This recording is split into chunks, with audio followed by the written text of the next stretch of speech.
out. Away, good start by Schultz. So from the outside we have Francique, Pettigrew. Schultz has gone away well.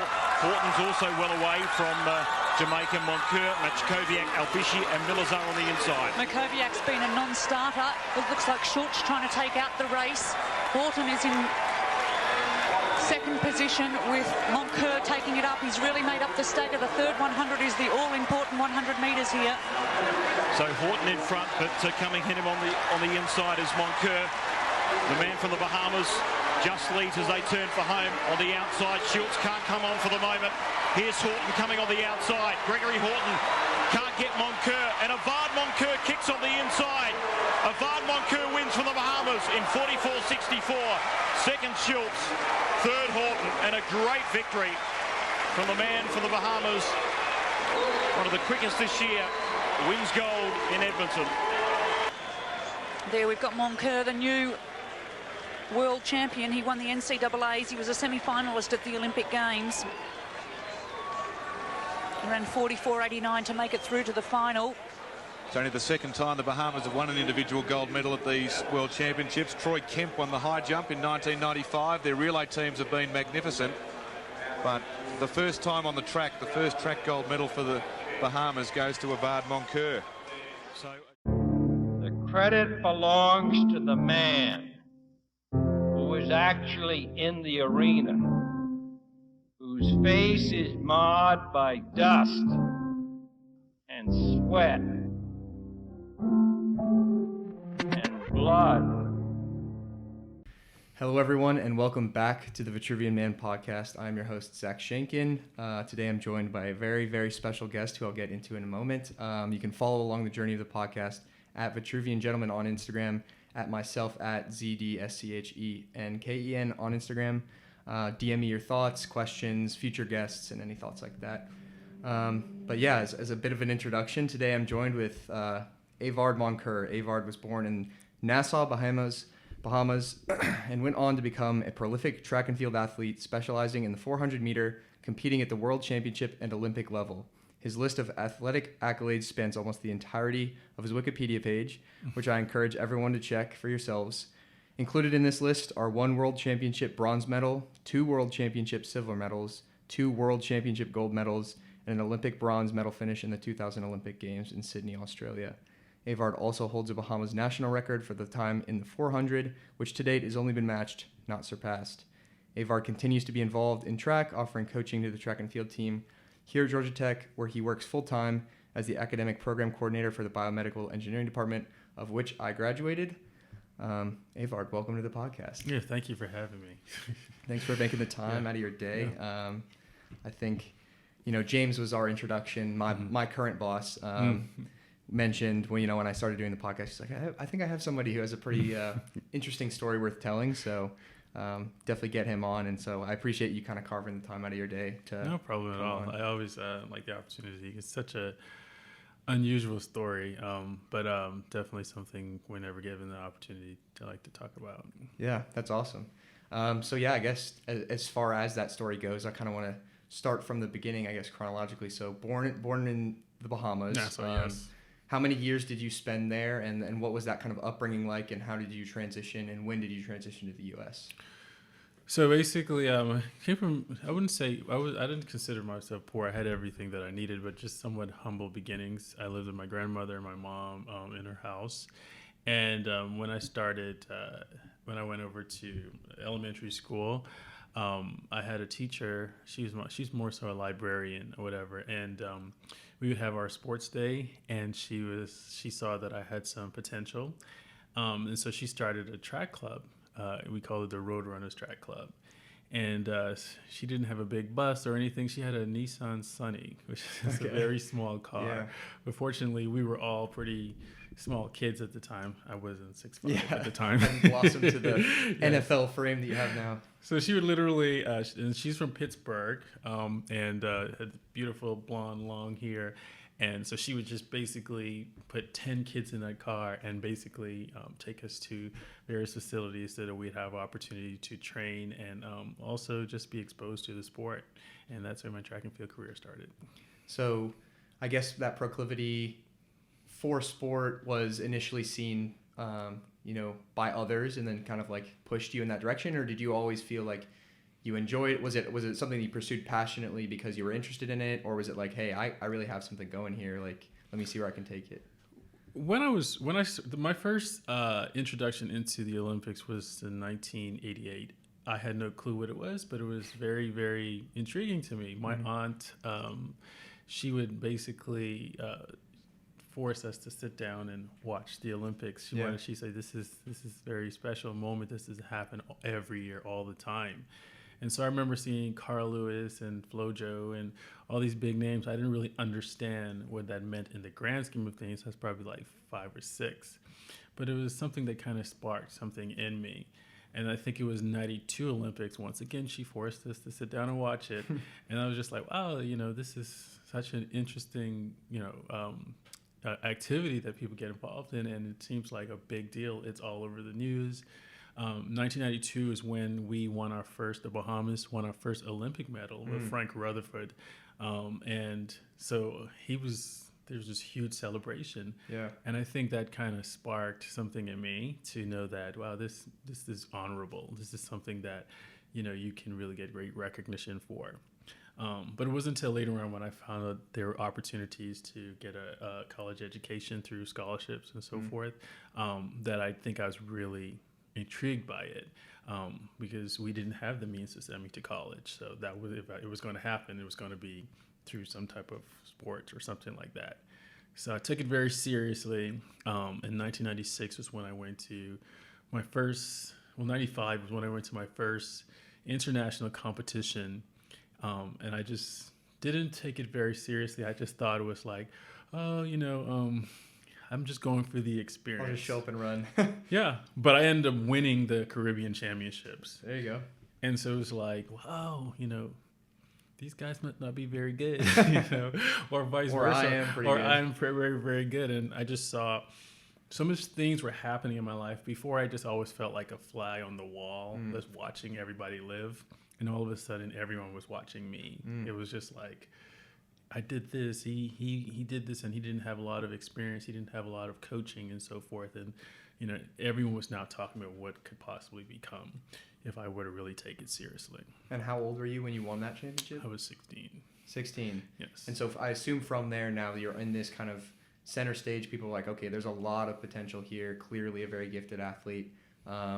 Did you continue to train in the Bahamas, preparing for collegiate exposure? I assume winning an international championship puts you on a lot of coaches' like maps and radar. Well, at that point, it was like I didn't see college as I was just trying to get through high school. Sure. I went to a public high school, and most of my teammates went to private high schools. And just being around them, they say who you associate yourself with sometimes can really determine what direction you're going to go. And that is very true, because I heard them talking about college opportunities, professional track and field, also the various levels of track and field. What I did was significant, but it was on one of the lower levels of what it could be. I think I started asking questions. Well, what are the levels? You had the Caribbean, then you had Central America and the Caribbean, then you had the Pan American, which also involved parts of the United States, and then you had like World Championship, World Youth, and those kind of things. So once I start to realize like, wow, I'm not on that level, but I wouldn't mind being there. That's when I think I officially started to get a little serious and started to get in a training program that was going to get me prepared for that. And was that a training program facilitated through your school, or you stepped into like a running like club, something like that? Yeah, I joined a track and field club. The first one was with the lady I told you about, Diana Thompson. That's her name. She started a smaller track club, but it was more so for younger kids. So, and then a lot of my training was more so I did it on my own. What she would do, she would kind of create a newsletter. Just because, the Sunny can only go so far, and plus she had her own family, but she really has sacrificed a lot. So she would write a newsletter, and she would just tell us how to measure one lamp pole to another one. She said one lamp pole to another lamp pole is 30 meters. So if you put 3 of them together and add a little bit more, then you get 100 meters.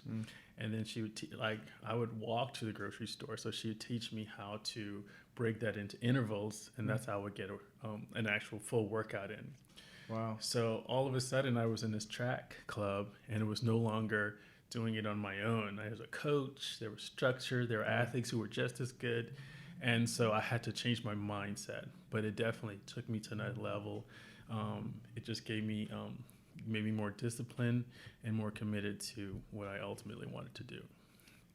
As you're kind of pursuing that personal level of development and growth, did you feel like, I'm just curious about the mindset, like when, obviously, you know, you see the Bahamas on the TV, competing for Olympic gold, and you're like, I envision myself one day being there, like a bit of that visualization, but from that early age, was it more so like always with that in the back of your mind as kind of the goal, or was it very much like one thing at a time, like I want to win the first, you know, Pan Am championship, and then I want to get a college scholarship, and like how was that kind of mindset and journey? So after I finally 95 was the year I call it my breakout year, where I won the Caribbean Championship. The next year I got the opportunity to go to Sydney, Australia for the World Junior Championships.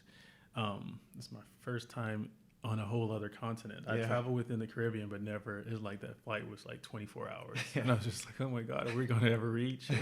But then I saw all these like athletes and they were with their coaches, and they just seemed so much more fit. I was so skinny.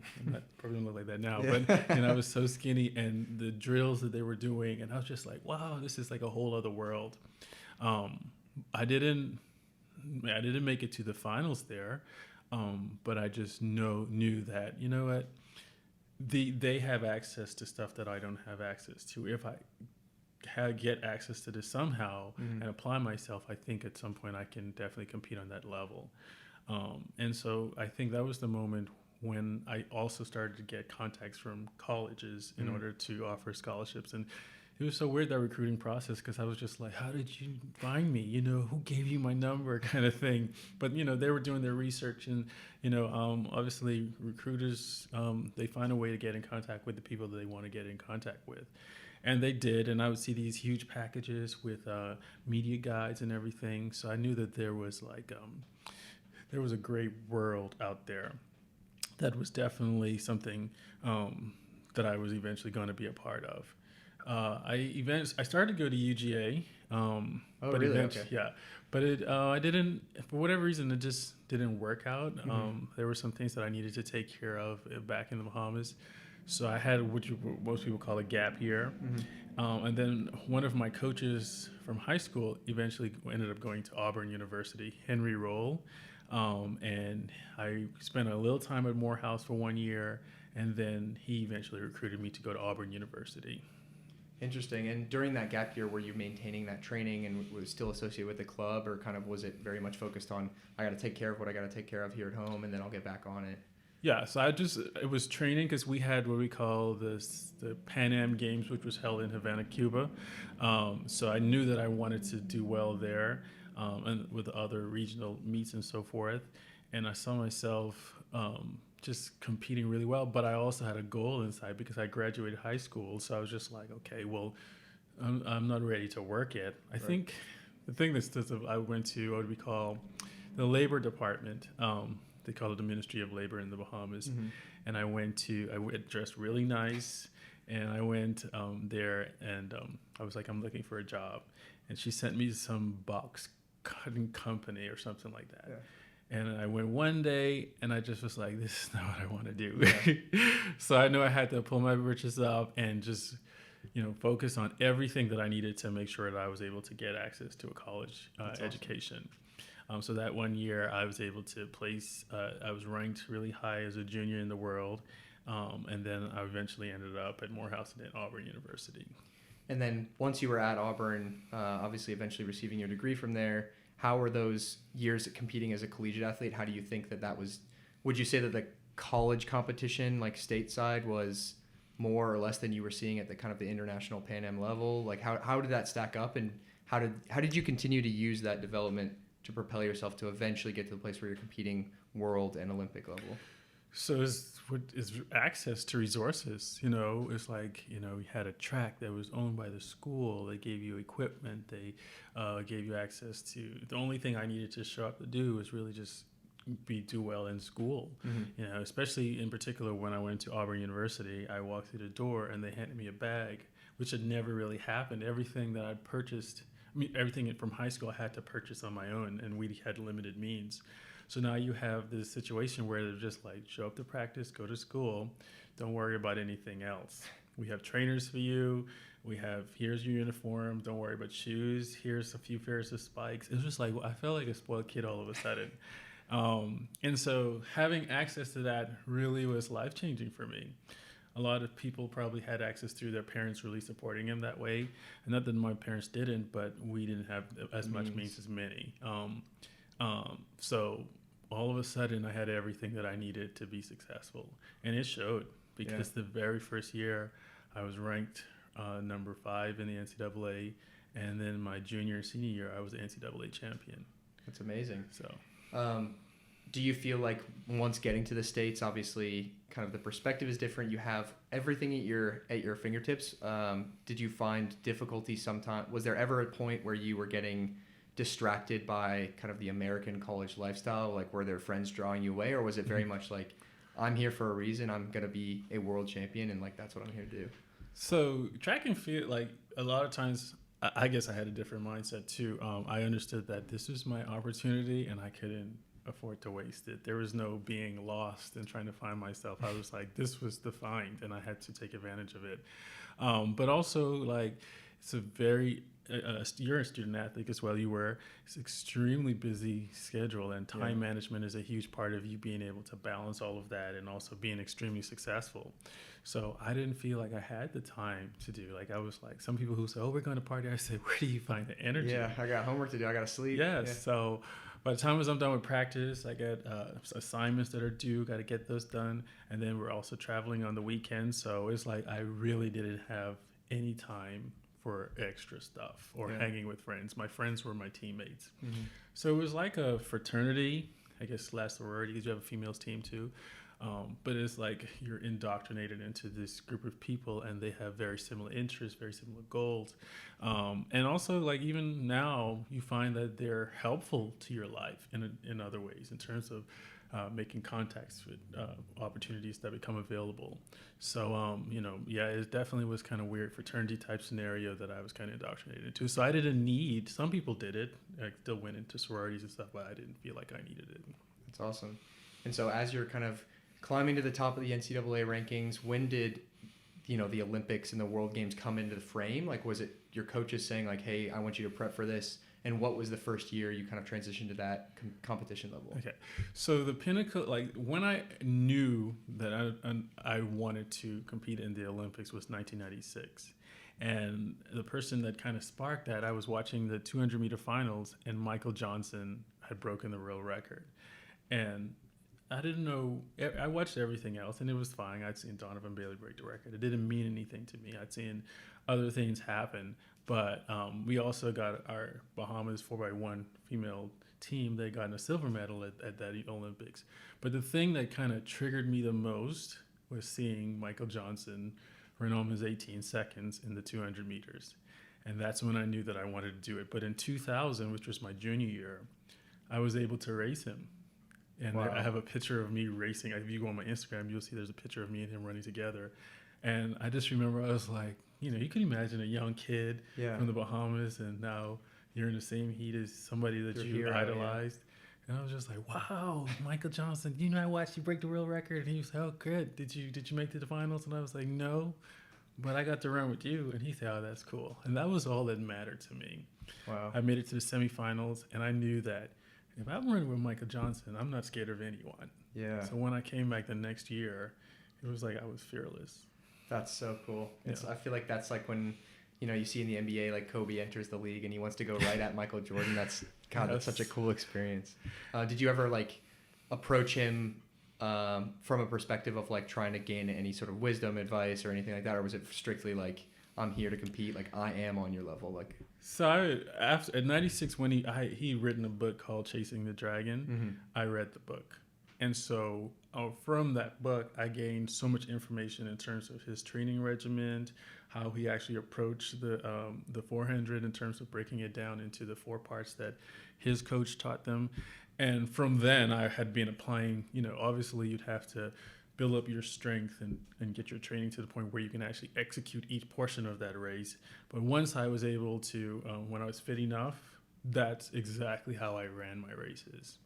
So even though my coach was kind of helping me to kind of create those race modules, I think that book was really the catalyst in terms of me like having the mindset of how to approach the 400. It wasn't just a run.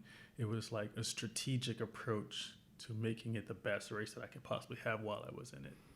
That's interesting. And so now you're transitioning into these World Games settings. And so track, I suppose up until this point, had kind of been a year-round sport, right? You're running different, so there's the NCAA season, but there's also races in the summer and all these other things. But as far as Olympic Games, like you said, it doesn't happen all the time. It's kind of this every 4 years you get to test yourself against the best. I'm curious from the mindset of an Olympian, is it all 4 of those years, are you completely as dialed as you are throughout? Or is it you kind of gradually peak and then that last year as you approach the games is where you're most focused? Or is it mostly you're just kind of running other races, staying in top shape? You really take it 1 year at a time, and that's why when they approach, they'll say you have the fastest time in the world this year, because each year is like significantly different. Someone could have lost fitness because maybe they take too much vacation, or injuries and other variables that kind of cause those setbacks, or you can just continue to build on the fitness that you had the previous year. The whole concept is that you condition so you can train, you train so you can compete. So conditioning is obviously not going to be the same every year, especially if you take a lot of time off or if you've had a setback because of injury. But because of the Olympics being all the way in September in 2000, going into the next off season and also track season, my fitness level was a little bit more significant and more advanced. And so going through each phase of preparation was seamless and more intense, and I was miles ahead of everyone. I just raced Michael Johnson. So it's just like, and plus it was September. We typically start off-season training around October. So once I started in October, it's like everyone was starting here. I was already still in 44 shape. Right. So I could approach training in a completely different way than most people that had started at that point. That's interesting. So it's like each year that builds up to 4 years. I think the year prior to or the year of, you tend to understand that this is your opportunity, and then you kind of dot all your I's and cross all your T's more intensely than you probably would in other years. So that last year, it's very much like a mental lock in, very little wiggle room. You're trying to get every variable correct. Yes. This is not the time to be mental. Yeah. As you kind of approach competition, Brooks asked, how does your diet change, or does it change at all? Are you trying to keep it consistent over those 4 years? Like, I know what fuels me, I know how to compete, or is it okay? I need to cut down weight. Do you carry extra weight in the off season and stuff like that? So the way the 400 meter works, if it's a pretty solid program, if you go through the whole, you're into physiology and all that stuff, and you go down to the correct energy systems to kind of reproduce energy, you're using a lot of fuel and burning a lot of fat in order to kind of get your energy as you go through those very difficult workouts. As a matter of fact, that's how I knew if a program was working for me. Like, if I was still heavy, I was like, well, that means I'm probably not getting what I need from this program. The training, But if I'm losing weight, I know I'm tapping into the right energy systems, because most quarter miles are pretty lean. So if I'm not leaning out, then I know that something is not correct. Diet really wasn't a big issue for me, because if the training was right, I was definitely be able to use various systems to kind of for fuel for the most part. So like swimmers who eat a lot, I had to have a lot of calories in order to compensate for the amount of calories that I was burning. And were you working with a nutritionist, or was it kind of just, I know my body, I'm just going to eat what I've been kind of using? So I did study nutrition, a part of my degree program. Yeah. So once I took that class, I kind of had an idea of what I needed to eat and what I did not need to eat. Plus, my mom the typical Bahamian dish was a lot of fried foods and stuff like that. We didn't do a lot of fried foods, and we pretty much stuck to chicken, lean meat for the most part, chicken and fish.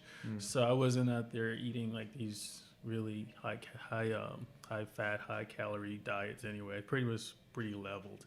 Okay. So when I did start to take it, I made a decision. For 3 years, I didn't go to the chips aisle. I thought people say, "How did you do that?" I mean, that's like the major. I just made the decision that I wasn't going to go through there, and I wasn't going to eat certain junk food, processed food. So most of my food were cooked by me or my mom, and just really try to make sure that I make the best, because that's a really big part of recovery. And throughout that window where you're in college, graduating college, competing into kind of the Olympic and world scale levels, at this point, has your family joined you in the States, or are they still back in the Bahamas and you visit them? So all my family is from the Bahamas, and I would go home very often, like at least 2 to 3 times a year. Okay. But once I started going over to Europe, it became a little difficult. But we talked almost constantly. Okay. I was laughing with my stepmom, also my mom. It's like I think whatever modality to communicate is out there. Right now we're using WhatsApp. Yeah. But if you had like Skype or whatever, we have some kind of device that I used throughout the years while I was over here. Cool. When I first came to the United States, I was on a payphone. And now I can use my cell phone and call for free through WhatsApp. So that's awesome. And probably all the other things that we went through. Yeah. But they've been a huge support to my career, just pushing me forward, understanding that this is something special for our family. So they wanted to definitely 100% support me with it. Did you ever, I guess, a more personal question, do you plan to have them come, like bring them to the States, or do you ever want to return and like raise your family back in the Bahamas? So I actually just became a United States citizen this year. My mom unfortunately died in 2020 during the pandemic. Mm-hmm. And that's probably one of the biggest challenges that I've had to deal with. But my brothers and sisters pretty much have their own life. I have some cousins here, but I think none of them are going to... There's a different vibe in the Bahamas compared to here. Definitely. And I think they're going to stay there. How would you compare that, and like why have you chosen to stay in the States as far as like the different vibe, like quantify that? I guess I just kind of spent my adult life here, and it just felt comfortable. And in terms of the career that I wanted to get into, which was I eventually ended up in education, which is how I got here at Georgia Tech. I figured that this would give me the best opportunity, just in terms of the amount of universities that are available here to work at and so forth, and also just the varied opportunities that would be available, because if you had that amount of schools that were available to you that you could work at. So I started at Savannah College of Art and Design, and then eventually ended up here at Georgia Tech. And even with that, there was just seems like a lot more choices. We do have a University of the Bahamas. I just felt more comfortable here than just moving back home. Yeah, absolutely. And now you married, family. I'm still single, Single, okay. Yes. Well, anyone out there watching, got a tall, handsome man right there if you're curious. Interesting. Yeah. But circling back to the kind of preparation as you're heading towards the Olympic Games, Grace asked, what was your relationship with fear and doubt, and do you think that there was any room for that when competing? I know you kind of briefly mentioned a point. You said like there's no time for that mental. Like, did you just kind of step away from the mindset and say, I just need to be in my body and compete? Mm-hmm. How did you deal with fear, especially like you're a kid, you're now at that level, and like you're in a stadium full of people looking at you, the gun goes off. Yeah. So one of the things I experienced it as a young athlete, but couldn't really describe it in terms of what I was able to do in terms of zoning out. A lot of athletes probably talk about that, but I think Michael Johnson in his book was able to describe that in a way that I really understood. It's just being able to go into that. I think he called it a dark zone. It's not dark to me, but it's just a very still place where nothing distracts you. You just zone out. And for me, you had the nervousness and everything that goes along with preparing for a major competition. But once I got on the line, I did have the ability to just like go into a space mentally to not think about what I didn't have, what I did have, who was in the race, and just like focus on those 4 parts of the race that were going to make me successful. And if I executed those the way that I needed to, then I would be successful in the race. And just kind of go over with it for 400 meters, you have It's a full quarter mile. That's what most people know it as. But I break it down into 4 100 meters. Mm-hmm. And the first one is like press out of the blocks, meaning I'm building up some velocity. But I have a whole lap to go, so I don't want to go at that intensity for the full lap. Right. So the back stretch is more so maintaining, but also getting into a form of relaxation, which means I'm not making any attempt to exert additional energy. And then because the 400 is more so a momentum race, I cannot stay in that relaxation form. So on the turn, it's like positioning, meaning pressing again so that you can use the centrifugal force coming off the curve and build up some more momentum so that once you come down into the straight, you're not coming into the straight trying to build momentum while you're fatigued, but starting to use the momentum that you build off the turn to kind of take you down into the home stretch. Kind of like a downhill. Yeah, just like fall exactly. Into it. Mm-hmm. And then the final part is pray, pray you don't die, and at that point, I always say no 400 meter is the same. Mm-hmm. You just never know what the outcome is going to be. You just hope that everything that you've done just comes together correctly in that last portion. Most of the times it did, but there are a few times it just seems like a freight train. Sure. Yeah. I mean, it's just like I think any sport, it's whoever shows up on that game day, what team, what person. It could be any amount of variables. How much do you think because I played team sports my whole life, so the individual competition aspect is something that is somewhat foreign to me, but like now I do jiu-jitsu, and so like understanding that 1v1, it's like you versus one other competitor, and I suppose the individual aspect of track, there's other racers, but it's like you and whoever the next closest guy is. Are you thinking at all about their performance? I know you're kind of like zoning out and just trying to be in your body and execute in the moment, but as far as I guess that anxiety, that pressure you put on yourself, are you looking at the races like, can I beat me? Can I beat my last time? It is. That was really the best way. Like my coach, sometimes we found that it's better that I don't know as much about my competitors. Like some people want to know who ran what time did they run, how did they look, all that.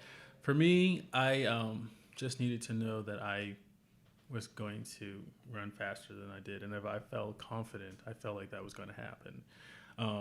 The good thing about the 400 is that you, like more so distance running and stuff like that, you can be impeded. Your progress in the race can be impeded by another runner. Like if they cut you and you get boxed in. I think they had the USA trials this past weekend, and I see a lot of people like probably didn't run as fast because the dynamics of the race probably didn't allow that. Whereas 400, you have one lane and that's all yours, and you can really focus more on the different parts of the race and not really be concerned as much about who's doing what. It is helpful because some people do help build the momentum of the race. Like if somebody goes it hard, you can kind of like really be like, oh, he's going a little hard. I may want to really focus on maintaining my pace and not really relax too much. So sometimes they help, but you still can focus on beating you as opposed to another person. And then for the Olympics, how does the Olympic race, just because it is that like pinnacle of sport, it's very like heavily advertised, how does that compare to the other championships you're involved in? And also, do you have any, I know the Olympic Village gets a lot of attention every time the Olympics comes around for kind of crazy stories that go on. Do you have any Olympic Village stories that you want to tell? Well, my first Olympic story is like, I think I was so young. I was 20. 20 was young for me. I just was still clueless in my own world kind of thing. And I had no clue what inside of the stadium looked. I went in the stadium, but you see big old benches, and you don't really, or like big old stadium seats, and you don't think much of it. But I just remember walking in and not being able to see people's faces because there were so many and they were so far or whatever. Like if you weren't close to me, if you were all the way up there, it looked like a dot. And I was just like, oh, wow. It's just like I had a stunned moment. Yeah. And then I know it all was going to be on TV, so it just kind of gave you a different kind of adrenaline. Like I never wanted to get embarrassed. So I was like, there are millions of people that are going to see this. But for me, like the big part of my Olympic Village was seeing the stars, because all of a sudden, they were sleeping in the same spaces that I was in. They were experiencing the uncomfortable beds, eating the same food, and just kind of watching them and, being, I wouldn't say in awe, but just admiring what they had done and how they had created this for themselves. Yeah. And I remember seeing Gail Devers, and she's really famous for the long nails, and she was just sitting there eating some McDonald's fries, and it's just like, I eat fries, that's crazy. She's like one of the fastest people to ever live. So it was like, it's just really cool. Everyone, let's call it the fit village, because everyone is just like fit. They have these little shorts that they're really highlighting. I guess they call hoochie daddy shorts or whatever. But everyone was wearing, and they had quads. Everyone was fit. Yeah. And I had never experienced that before, where like there was just not one fit person that was around you, and they were all trying to vying for that same thing that I was, opportunity to change their life and to bring glory to their country. Yeah. How was the ambiance in that space? Like everyone's there. It's kind of this unspoken, like we're all here to take home gold for our country. We have our respective flags on our backs. And, it's, I don't want to bring dishonor, disrespect, embarrassment to my country. Like that is a high level of pressure, but ultimately you are all just people and competitors and friends. So what is that balance like? Is there kind of a subtle tension in the air? There's a sense of family, I mean, obviously you have your people who we're going to be your main competitors, but I think once it's all said and done, you realize that these are your peers, and you find a way to connect with them. You have your true rivals where people don't like each other, which is, as far as I know, wouldn't really it wasn't a lot. You would see these persons at dinner eating with each other, joking or whatever. I think in that moment we understand that, nothing is really promised to anyone. But if this experience was created for you, we also understand at some point it could be yours too, because either the person leaves the sport or maybe the next year you may be a little more fitter. So I think from track and field athletes, we approach it humbly because any moment could be yours, and so I don't think there was a sense of envy, but more so, this is your moment, let's celebrate you. And that's what I experienced the most. That's really special. It's good to know that it's not like there's no animosity and there's not like kind of that toxic environment. Because I guess it is special, right? You work for 4 years, and once you're there, you're there. Like you're all Olympians, and it's about, who's going to show up on race day. Yeah. And I think a good thing about sport, as a coach, when I was a cross-country coach and track and field coach at SCAD, I realized that, wow, this sport, I saw it from the angle of an athlete, but as a coach, you see where somebody who's like, they have a lot of confidence, more confidence that is needed for a team dynamic. And then you have some guy, you bring somebody in that, you're not really like that. You're up there, but you're not number one. And you see how it doesn't cause them to bring more attention to the team, but it brings them closer because they understand the struggle that, experiencing a common goal, also trying to get there in a common way, how that brings them together. Whatever, there's a sense of respect that comes along with that when somebody's able to overcome some of the things that you overcame. That's why it's sometimes important to tell your stories about tragedy and all the other things that people deal with, because they really do help create a common ground so people can identify what you've gone through, and they may be experiencing it too. And then there's this place where you kind of, that related, the abilities to relate kind of creates like an almost unknown friendship. I completely agree. I think, my last episode of the podcast, I had one of my friends who went to study performing arts, and we talked about the value of sharing stories and kind of whatever it may be, career, sport, all these things, they're noble aspirations, but ultimately the most important thing is connecting with other people, sharing your story like we're doing right now.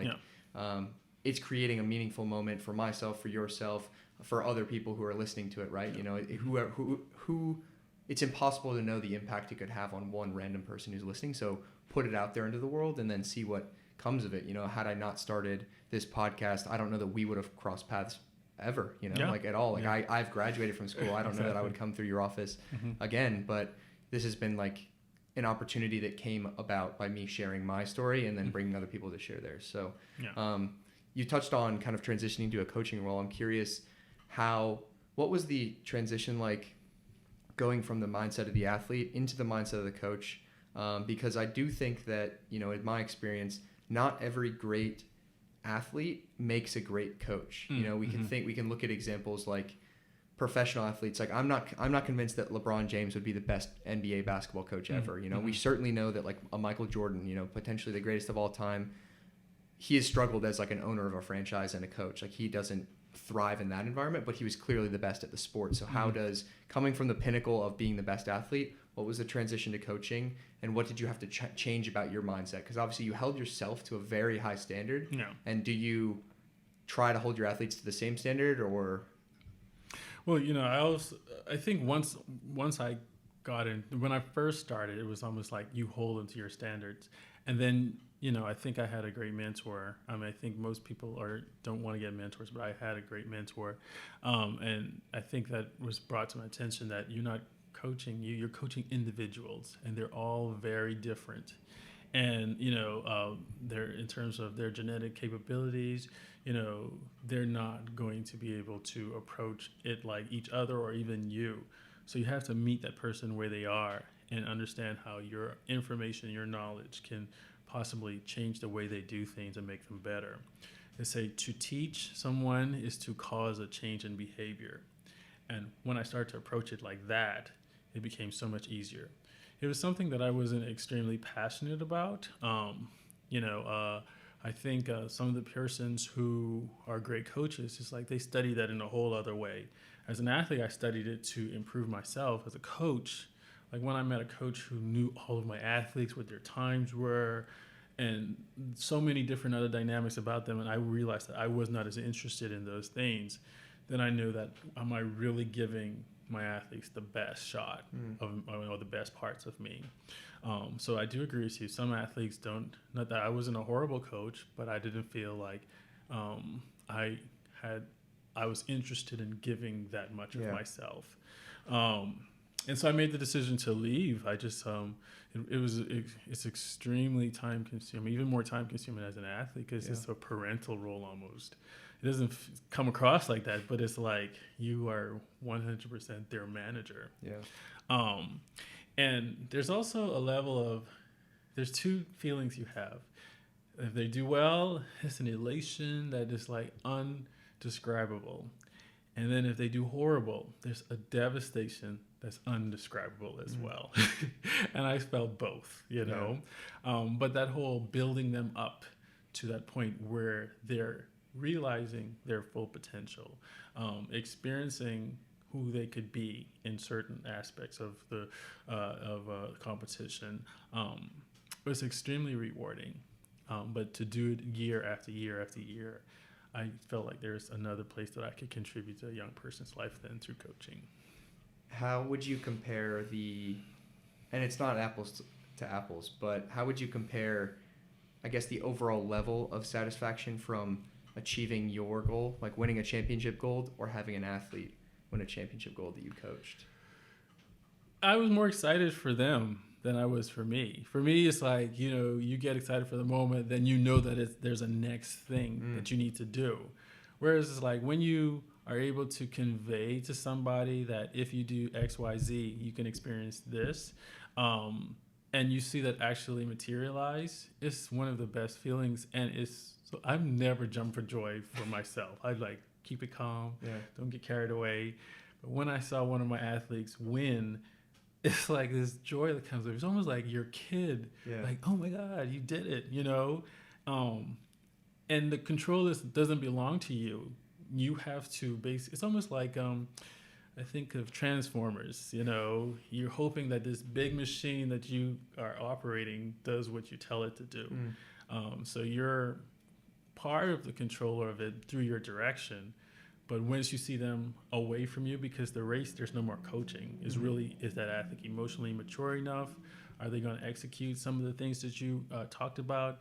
Are they going to really focus on the portions that they were weak so that they can know that this is probably going to make that race better? When you see that come together, you know, it really is just a very exceptional feeling that you get, that you understand that your guidance, your teaching has caused them to approach the same thing that they struggle with in a different way.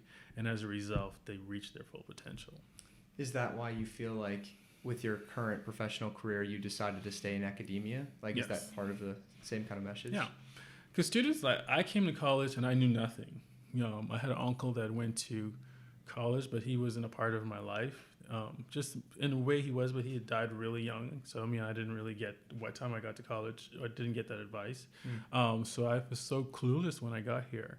And for me, the same way I empowered someone through actual, like, exercise, I can also, like, some person, this might be their first year in college or just their first experience, even though they may have parents that went to college, being able to show them a way to exist here that will make their experience seamless. And that's what I focus on. As seamless as possible, because there's always something to new, things are always changing.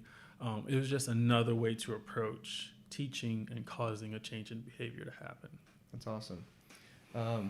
How, as you transitioned out of athletics, I think anyone who's involved in sports, and really it's kind of broader in life, you become whatever you become. I am a world championship track athlete. I am a college lacrosse player. I am whatever. But at some point that particular part of your journey ends. Mm-hmm. But for so long, and for you it was from 15, 16 till the end of your career, you defined yourself and found identity and achievement and satisfaction as I'm a track athlete. So how did you mentally shift your frame and say, that was part of my story and it will always be part of my story, but like, did you deal with a bit of an identity crisis stepping away from sport? Like, how was that? I think it was extremely challenging at first because it's just like, I think people are excited. Oh my God, you went to the Olympics. And now they want to know, how can you increase productivity? How can you make this process seamless and whatever? It's just like, and if somebody in the office can do that and you can't, someone's like, great, you went to the Olympics, but can you make this work in the way that is going to be profitable or beneficial for our company or our team or something like that? And it's one of the harsh realities that I had to deal with. Wasn't a bad thing, but it was the truth. It's the same thing as when a coach looks at putting a lacrosse team together or a basketball team or a relay team. It's just like, okay, great, I'm glad that we're from the same hometown, but how can we do this to make this the best that it could be? But I did find that I may not have known as much as most people knew, but a lot of things were very transferable, like work ethic, commitment to seeing something done, goal setting, and seeing those goals met. Those things are transferable, and once you do have access and know the information, it really works to your advantage, and I think that's been very helpful. But I think people still do celebrate that about you for whatever reason. I mean, I don't know that they look at it in a way as them feeling less than, but more so, wow, you did this and you did it at a very high level, and I think I've built a lot of my friends through them being aware of that. Wow, this is cool. You did this really big thing, But for me internally, because I strive to be the best at whatever, it was a challenge to not know as much as other people because they'd been doing it for 10 years or 15 years already and probably were younger than me. But, over time, you're able to kind of make the adaptation. If you're capable and interested in learning, you can learn. But I think once I got over that, it was fine.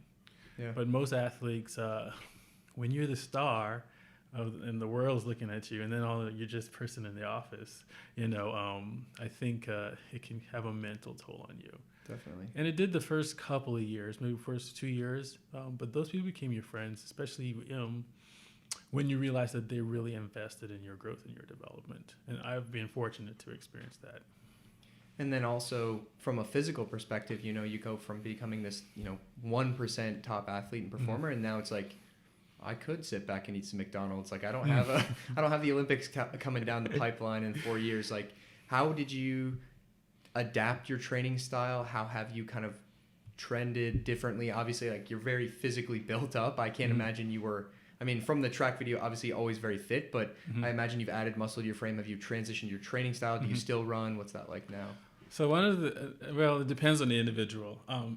Diet was a part of my growth and my development, but it wasn't a big thing. I still ate a lot of things that I wanted to eat. There was no like pulling back for something for 6 weeks or nothing like that, or any period of time. It's just like, if you want to go eat it, but you got to get back on track.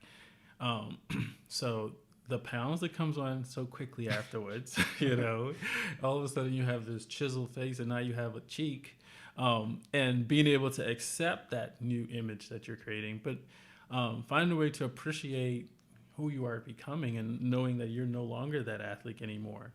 But a big part of working out is not just health and wellness. For me, it's also stress reliever, therapy for just dealing with the stresses of life and so forth.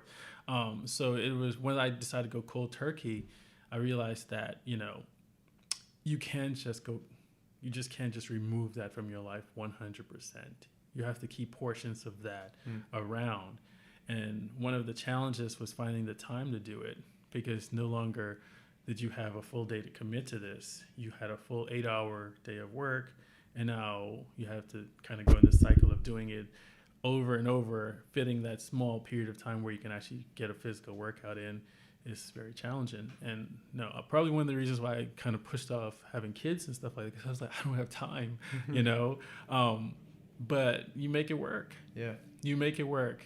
I always say, if somebody takes 8 hours and you have 24 hours in a day, and now I don't have kids, but one day I will, you deserve at least 1 hour, even if you do have kids. If you deserve 1 hour. It's like, how good are you going to be to anyone or any process if you can't take care of yourself? Yeah. So I look at it as self-care so that I can be the best for whatever I'm doing. I completely agree. I mean, I think it's been a huge, around a lot of what I'm talking about on the podcast and the program I'm working on, it is centered on like that self-confidence that comes from working on yourself and transforming your body. I mean, if you wake up every day and you're not satisfied with what you see in the mirror, like that is a problem, not just from the physical sense. You may be healthy enough, but it's a mental toll. You need to be confident that you wear clothes and you're happy with how it looks, and you feel good about it. And then investing in yourself, like you said, you can't pour into other people with an empty cup. Yes. You have to be able to spend the time and take it back, work on yourself so that you can give the best and be the best version of yourself for other people. Like if you truly love and care about other people in your life, and certainly people do, you want to be the best version of you for them, not just for yourself. Like it's not simply a selfish pursuit. Exactly. And I just like, the more energy you have, it seems like, I'll say one time I started taking pre-workouts. I'm not a big fan of pre-workouts. I've never used them or whatever, but it just, I don't continue to use them. Every blue moon, like I feel like I just need an extra push, kick in the right? butt, yeah. But I just remember like, energy is what makes you in a good mood, keeps you happy. I just remember my first time taking it, and I just wanted to call everyone, I love you. How are you? What's going on? And I was just like, wow, why can't I be in this mood all the time? So once I incorporated something that's going to keep me with energy, keep me motivated, I realized that I was also kinder to people. Not to say that that's the key, but I mean, the more energy you have, the more you're going to feel like you have the time to take the time to say, good morning, how are you? Or even listen to somebody as they deal with whatever they're dealing with. So I found that was helpful in that regard.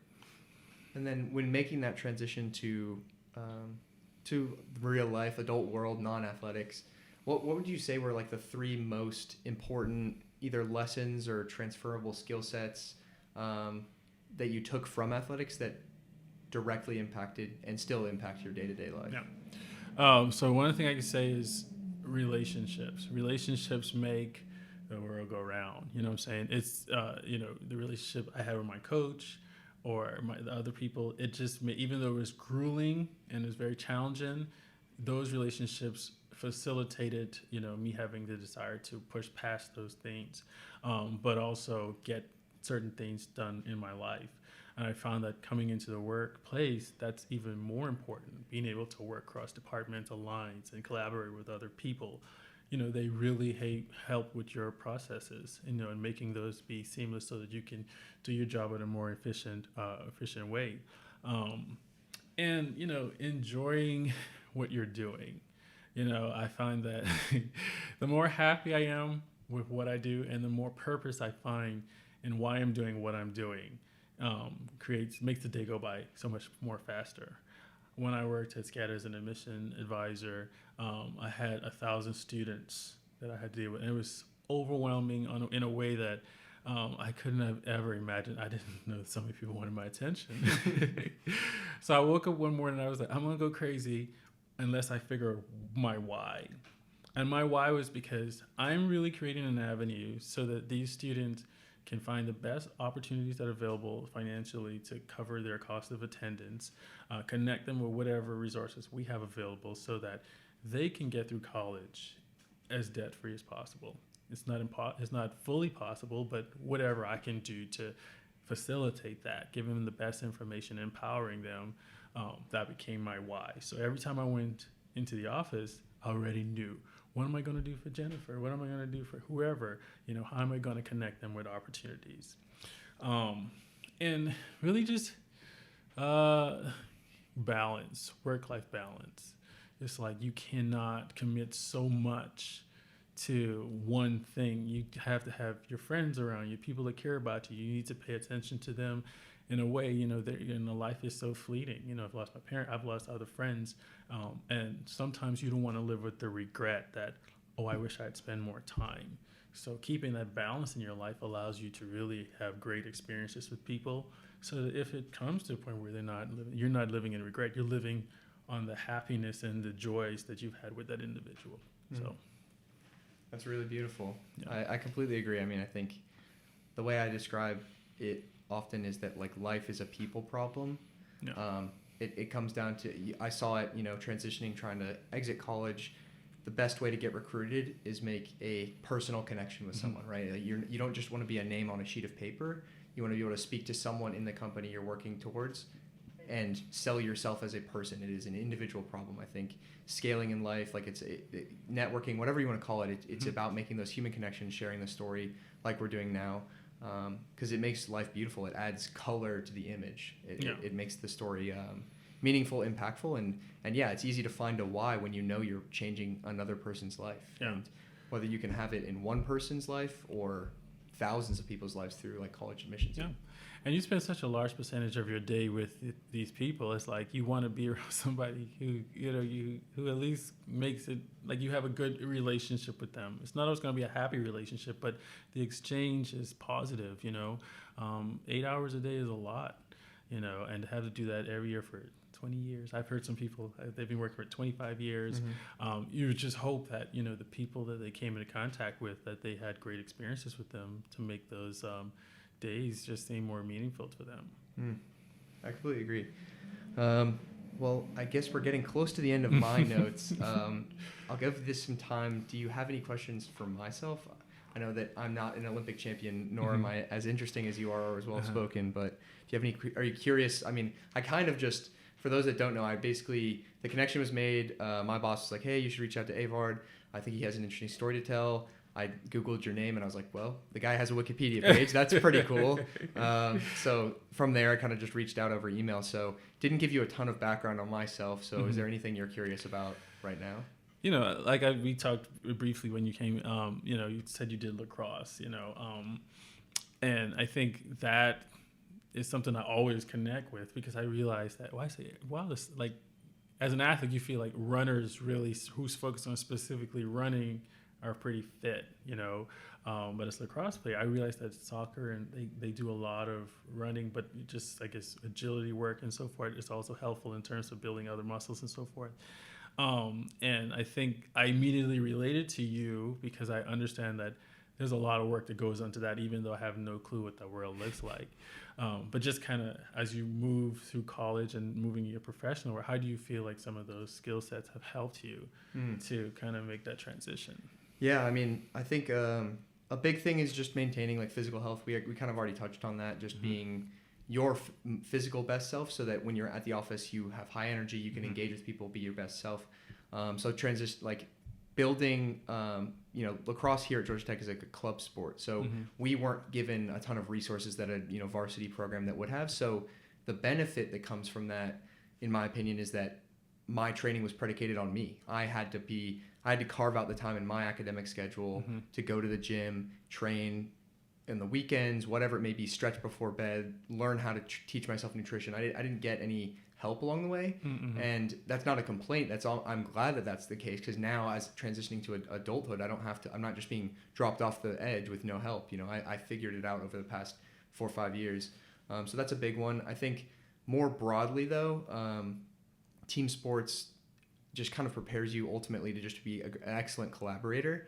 I think I was never the best athlete on the field. I was never the best player on the field. I certainly tried to be the best version of myself that I could be, but there were always going to be guys faster, bigger, stronger, have been playing longer. But I knew that there were a few, what was within my control was my work ethic. Did I train outside of the game? And on the field, I could be, and always tried to be, the best communicator I could be.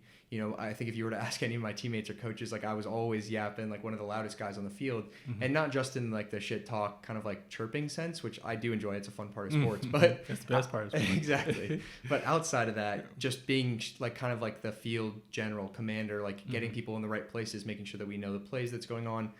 So being a good communicator on the field and in practice, giving feedback to coaches like, hey, I think so-and-so should be here.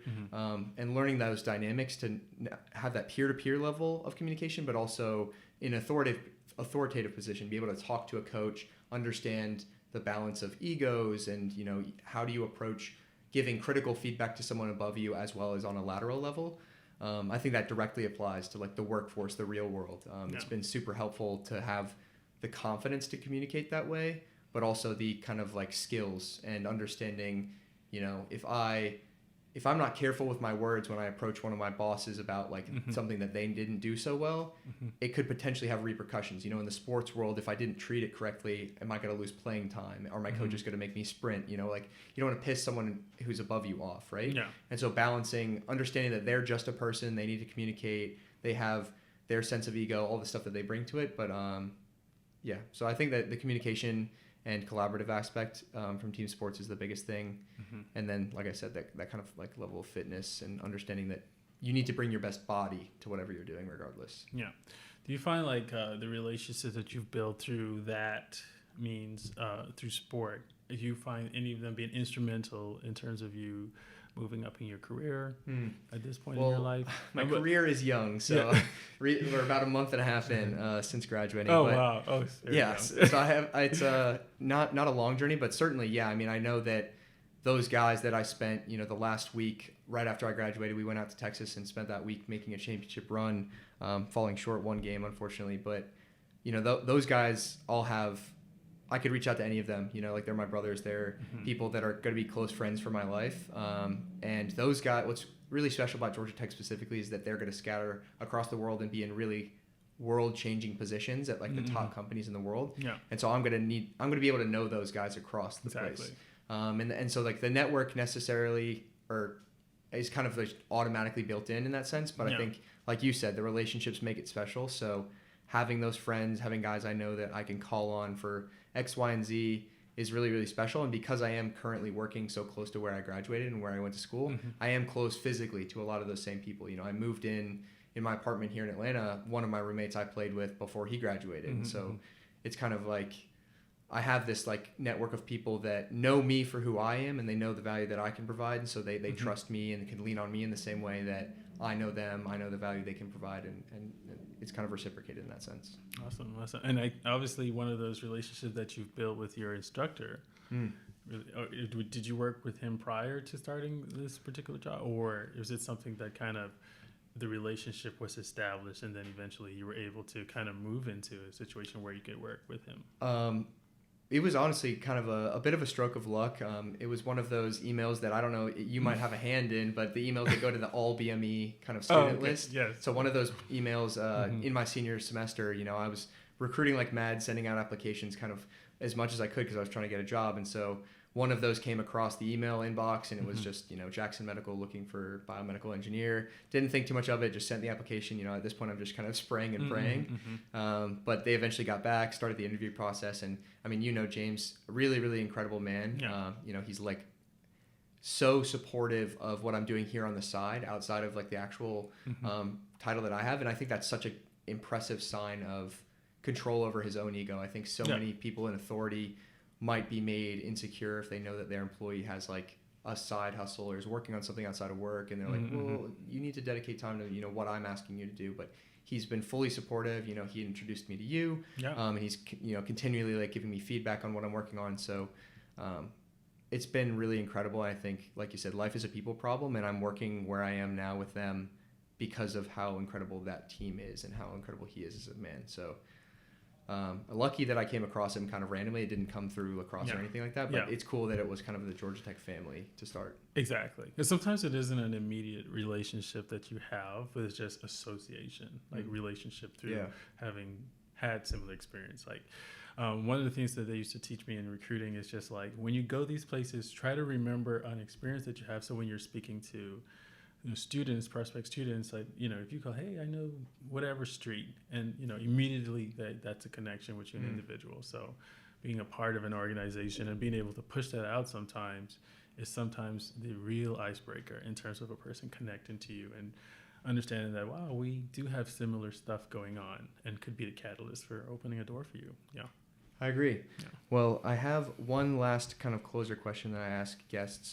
Still trying to develop this. We're on episode 6 of the podcast, so trying to find the lane. But the question is, if someone asked you what the most important lesson you learned along your path to becoming the best version of yourself is, what would that be? And then what is a quote that you either often go back to or live by, or kind of defines your mindset and worldview? Live in the moment. You know, I think that's something that I'm constantly chasing, to enjoy the small victories, you know, because nothing is guaranteed but the moment. And if you don't find a way to appreciate that, you know, when you get to the big stage, sometimes it's kind of difficult to appreciate the big stage. But when you have a clear understanding of everything that it took to get there, that's when you see people cry. I haven't cried really, but I mean, like, even if it's a big smile, it's like that. There's so much that is behind that, because you understand the process it took to get to that point. And I guess one of the biggest quotes that I've learned is actually from Mike Tyson. It's just like, I never thought I would ever get anything deep from Mike Tyson. I was never a boxing fan, but he said, you know, in order to be the best, you have to have discipline. Without discipline, you are nothing. You have to do what you hate like you love it, and that's going to set you apart from, you know, just being just a regular old thing, or actually reaching your goal and making it come into actuality. Wow. Well, that was really well put. I appreciate your time, and I guess I'll offer this time up. How can people follow you? What are you working on right now? Anything you want to particularly plug? I don't know how much of a captive audience we've had maybe at this point, but for those that are listening, For me right now, it's just Instagram and Facebook. My Instagram is Avard Moncur, AVARD and my Facebook is the same. I do write music. I haven't published anything, but I'm in the process of kind of talking that, more so spiritual, gospel music kind of thing. Yeah. I've been doing that for the past several years. I'm not the singer. I do have a singer. So hopefully in the future, I'll be able to post some information about that once we decide what we're going to do with the work. Yeah. Well, awesome. Avard, it has been excellent to spend time with you today. Thank you for carving the time out. It's been really, really awesome. For those that have made it this far, like I said at the beginning, you can follow along kind of what we're working on here with the podcast and the program I'm building at Vitruvian Gentleman on Instagram, and follow myself at ZDSCHENKEN on Instagram. If you enjoyed this podcast, make sure to DM me podcast and any thoughts you have. Looking to have future guests in the future, so suggest people you would like to hear, questions you would like me to ask them. And I guess that brings us to the end. Your time is your most valuable resource. Thank you for spending a little of it with myself and Avard. Memento Mori, and I will catch you on next episode of the Vitruvian Man podcast.